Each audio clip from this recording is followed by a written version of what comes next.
Hello everybody, my name is Charlotte Barrett, and my final project is on the problems with social media.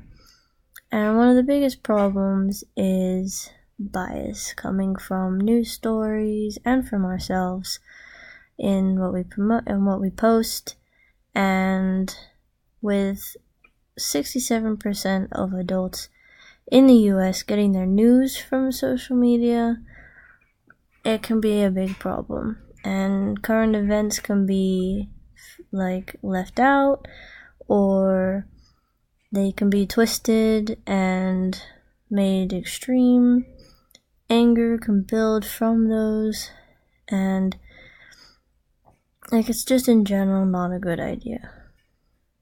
But biases are going to exist anyway. It's impossible to be completely unbiased.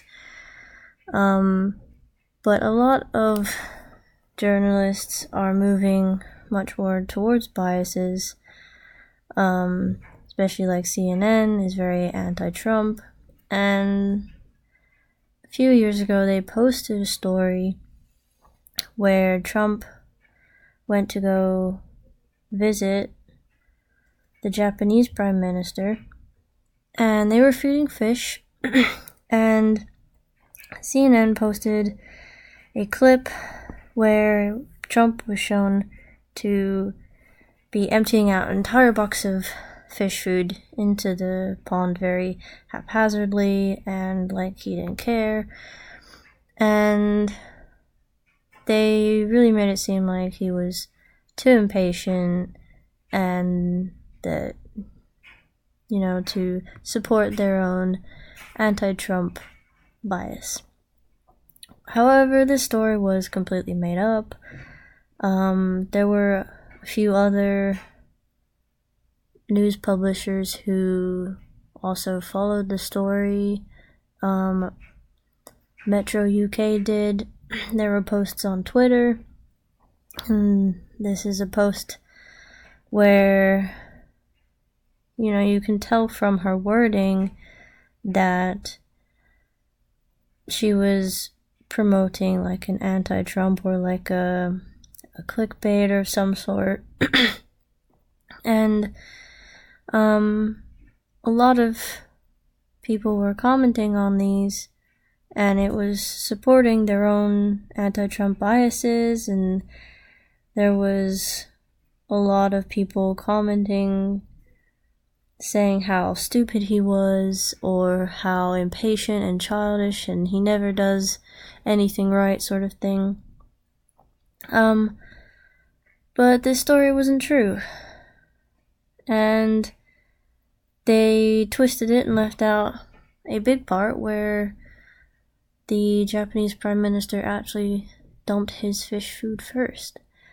Trump actually watched him do it and followed suit in a very respectful way, like how he was the whole time. He followed the Japanese Prime Minister's lead. And there were a lot of, once the actual footage came out and people could see what actually happened, there were YouTube videos created about this fake news story that they had created, and a lot of people started pressuring them, and eventually CNN and people who had tweeted changed their articles or commented on it and said, actually, this wasn't the full story, this wasn't the story, and this is what happened instead. Or they just at CNN's case, they just edited it and left out and changed the wording. So social media in that way is good because it's sort of a checks and balances system. But a lot of the time this doesn't actually happen, and there are a lot of cases where we just blindly accept what we see and we don't do our own research. We just click share and move on, or we will share posts, and because they align with our pre-existing ideas, we don't check them.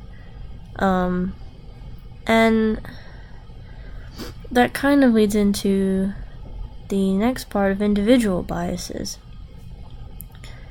And, we all do this. It's, whenever we see a post and we make it specifically to cater to our own biases and our own opinions, we all do it. But it gets to a point where we really need to make sure that we are doing research and we're looking up to see what the truth is. Because this Facebook post here it was shared by woke folks on a Facebook page, but originally it was by Sean King. And you can see by his post that he has some anger about war, about the Flint pipes not being funded. And you see from his caption, America chose evil over good. And just looking at this post, you'd be like, oh yeah, that's terrible. They're spending $224 million on missiles, but they can't give $55 million to Flint.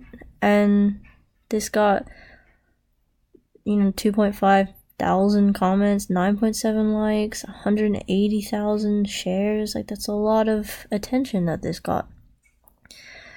But all of those people liking it and sharing it probably didn't think to look up that they actually did give Flint money. They actually gave them $100,000 million to fix Flint's water pipes and upgrade them, and this post didn't mention that. And for whatever reason, Sean King didn't know that, but the post generates a lot of anger and misrepresents the actual issue at hand, which is that Michigan hasn't given Flint that money for the water pipes.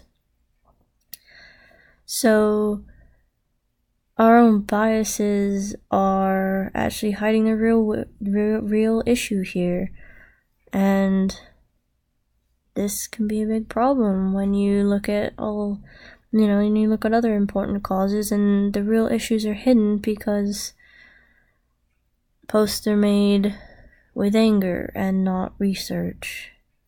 So, in conclusion, social media can and is a really great platform to share knowledge and stay informed, but we have to make sure that we're doing that. We have to make sure that we're actually looking up information and making sure we have the full story before going out and posting or sharing posts that we don't really know the full story to.